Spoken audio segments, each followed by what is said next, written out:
Well, we're going to learn how to play guitar by ear. And before we do, I want to ask a simple question. Would you teach a kid to spell mommy before they learn to say it? And the answer is no. If you tried to, you'd see it would be pretty hard. And that's why people have trouble learning how to play guitar quite often. It's because they're trying the wrong way. They're reading tablature and or learning the names of the notes first, or reading music. And the truth of it is those are all fine studies once you've learned to play. If you start off that way, you're doing yourself a great disservice. It's like handing somebody a pair of crutches when they're trying to learn how to walk. And they get reliant upon those and they never learn how to walk properly. If you start naming notes and relying on the names of the notes or progressions or whatever you're doing and relying on computation, you will not be able to play by ear and play well. And I say this and people say, well, why are you always on this horse? You know, all you ever talk about is, you know, learning how to play through melodies and scales and progressions and chords and all of that, and learning how to do that first.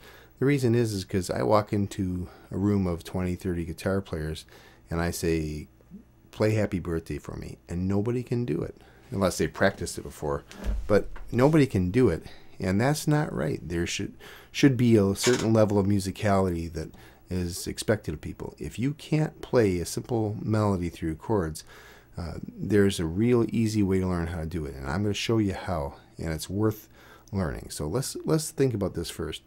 Every melody has a starting point, and most melodies start on either the first, the third, or the fifth of the scale.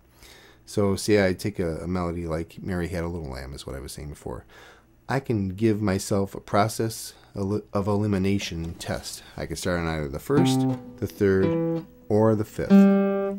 Now, if I listen to the chord, it's made up of the first, third, and fifth of the scale. So I have to know that C scale. And if you don't know that, you're not ready for these lessons. Go back to my primer and learn those first.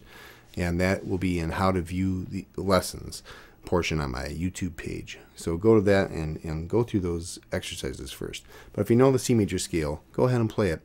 And we're going to go, and if you've already gone through those lessons, you probably know how to do this already. So the idea is this. Play the first note of the scale and use that as a test. Mary had a little lamb. Doesn't sound right. Play the third note of the scale. Mary had a little. It works. So you know that that's the one. The fifth note of the scale won't then. Mary had a little. So you know where it starts. And the idea is to play it through the scale, through the notes of the scale. So we can give every note a number. That's not bad to do. 1, 2, 3, 4, 5, 6, 7, 8. So we start with the 3. 3, 2, 1, 2, 3, 3, 3. 2, 2, 2, 3, 5, 5. 3, 2, 1, 2, 3, 3, 3, 3, 2, 2, 3, 2, 1. So practice that in slow motion, and you should be able to figure that out if you've got a semblance of an ear without too much trouble in about 5 minutes.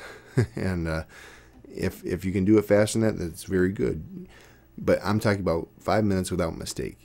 Now, we have 3 different levels that we would start on usually. The first, the third, or the fifth. So the goal is to recognize each one of those immediately. And I'm going to give you some tricks that will help you to recognize each one immediately. Just go to the link below here in the video response section, and I'm going to give you the exercises.